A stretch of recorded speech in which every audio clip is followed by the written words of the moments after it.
ಈ ಕವನದ ಹೆಸರು ಹ್ಯಾಪಿ ಇಂಟರ್ನ್ಯಾಷನಲ್ ಮದರ್ ಡೇ. ಇದನ್ನು ಬರೆದವರು ಆರ್.ಟಿ. ಅನಿಲ್ಕುಮಾರ್. ಇದರ ಬರವಣಿಗೆ ವೆಂಕಟರತ್ನ ಸಿ.ಎನ್. ತಾಯಿ ಮೊದಲನೆಯ ಗುರುವೇ ಅಮ್ಮ. ತ್ಯಾಗ ಮಕ್ಕಳಿಗಾಗಿ ಎಲ್ಲವನ್ನು ತೊರೆಯುವ ಹೃದಯವಂತಿಕೆಯಮ್ಮ. ತಾಳ್ಮೆ ಮಕ್ಕಳ ತಪ್ಪುಗಳನ್ನು ಕ್ಷಮಿಸಿ ಶಾಂತವಾಗಿ ಎಲ್ಲವನ್ನು ಸಹಿಸಿದೆಯಮ್ಮ. ಕರ್ತವ್ಯ ಉತ್ತಮ ಮೌಲ್ಯಗಳನ್ನು ಕಲಿಸಿ ಯೋಗಕ್ಷೇಮವನ್ನು ತಿಳಿಸಿದೆಯಮ್ಮ. ಕರುಣೆ ಗರ್ಭದಲ್ಲಿ ಪ್ರೀತಿಯಿಂದ ರಕ್ಷಿಸಿ ಪೋಷಿಸಿ ಕರುಣಿಸಿದೆಯಮ್ಮ. ಕಾಳಜಿ ಸ್ವಾರ್ಥವಿಲ್ಲದ ಜವಾಬ್ದಾರಿಯುತ ಕಳವಳದಿ ಗಮನಿಸಿ ನೋಡಿಕೊಳ್ಳುವೆಯಮ್ಮ. ಕನಸು ನಮ್ಮ ಉಜ್ವಲ ಭವಿಷ್ಯಕ್ಕಾಗಿ ಪ್ರೋತ್ಸಾಹಿಸುವ ಆಸೆಯೇ ಅಮ್ಮ. ಸಲಹೆ ಆರೋಗ್ಯಕರ ಜೀವನದ ಬಗ್ಗೆ ಬುದ್ಧಿಮಾತು ಉಪದೇಶ ಮಾರ್ಗದರ್ಶನವಾದೆಯಮ್ಮ.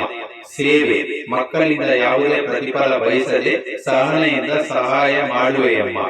ವಾತ್ಸಲ್ಯ ಬೆಲೆ ಕಟ್ಟಲು ಆಗದ ಅತ್ಯುನ್ನತ ನಿಧಿನೇ ಅಮ್ಮ. ಪ್ರೀತಿ ನಿನ್ನ ನಿಸ್ವಾರ್ಥ ಪ್ರೀತಿಗೆ ಸರಿ ಸಮಾನವಾಗಿ ಯಾವುದೂ ಇಲ್ಲವಮ್ಮ. ಧೈರ್ಯ ಮಕ್ಕಳಿಗೆ ರಕ್ಷಣೆಯಾಗಿ ಆತ್ಮಸ್ಥೈರ್ಯ ತುಂಬಿದೆಯಮ್ಮ.